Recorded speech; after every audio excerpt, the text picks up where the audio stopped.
Hi everyone, this is Gable Vlogs, a Filipino actor based in Saudi Arabia, and welcome back to my channel. Agad gawa natin reaction video ang Kimba compilation. So I won't take any longer. Let's start this reaction video. Ano to? Ano si Pao? Wait, nothing beats a grand buffet to bring back home after years of not seeing each other had so much fun. So ano si Paulo? Sure ba? Kasama ni Paulo yung family niya. Charis. Ayun, alam ko, hindi ko si Paulo.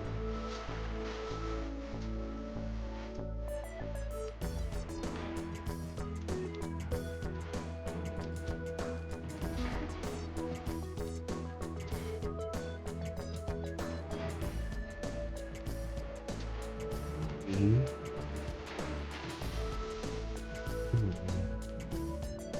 Yan. Anyways, what's next? Ano to? Ay, alagang-alaga talaga niya. Ay, tignan mo. Share pa talaga sila ng studio dyan. Please. Iba na talaga ang mag-asawa for today's video kasi share na talaga sila ng straw. Diba? Saan dalahin? Oh. Walang sound. Wala talaga siyang sound actually. Anyways, what is next? Kasi, Bakit Jill yan? Ay, ano to? Sabi nila, ikaw daw ang batang general. Opo. Anong masasabi mo sa mga Opo. kumakalaban sa'yo? Walang baby. Opo. Wala. Wala. Hindi ko kayo bate. Guyo. Walang Sabi nila, baby, ikaw no? daw ang batang general. Opo. Ang ganda Anong nitong masasabi guyo mo sa eh. mga kumakalaban sa'yo? Wala. Hindi ko kayo bate.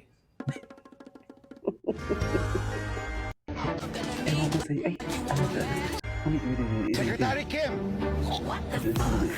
Oh my God. Si Kim Chu, Ay, sorry. Ulit.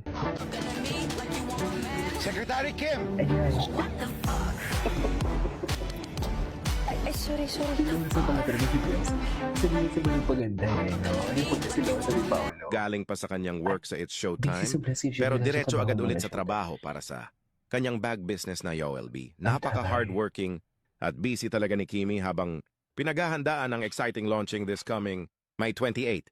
Kahit sunod-sunod ang schedules at events niya, todo effort pa rin siya para masigurong magiging successful ang kanyang negosyo.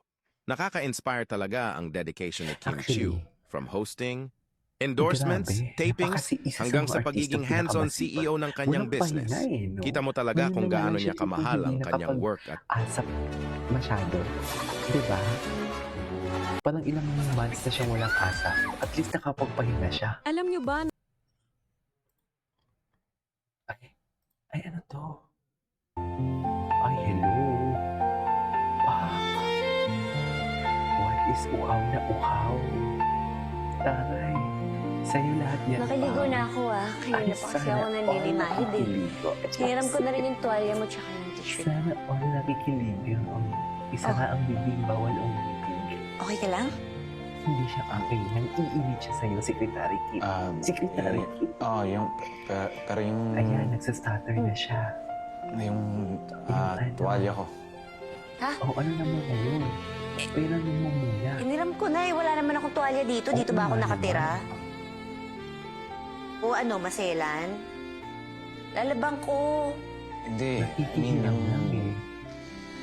Ayaw talaga ipahiram. Yung t-shirt ko. Ay, sige. Pwede ko naman hubarin. Ito na. No. Ubalin No, it's mo. okay. You can Ubalin mo yan. just Go. wear it. Ito naman, hindi ka na mabiro. Hindi ko naman gagawin. Pero Dapat kung gusto hinubad mo, mo yan. pwede rin naman. Huwag ka mag-alala. Dapat Lalaban ko yung hinubad tuwalya mo tsaka na yung yan for t-shirt. today's Ibabalik ko sa'yo. Hindi na. Ay, Anyway, parating na yung food. Mag-relax ka na muna dyan. taray. Thank you.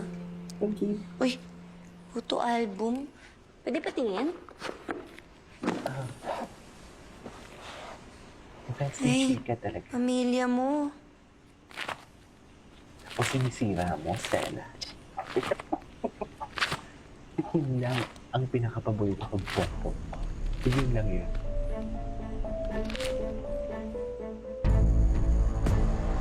Bye.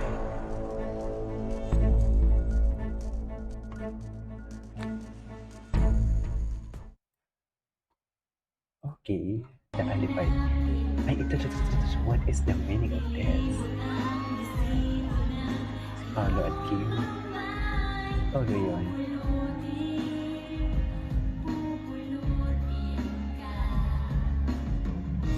Paolo joins the crowd.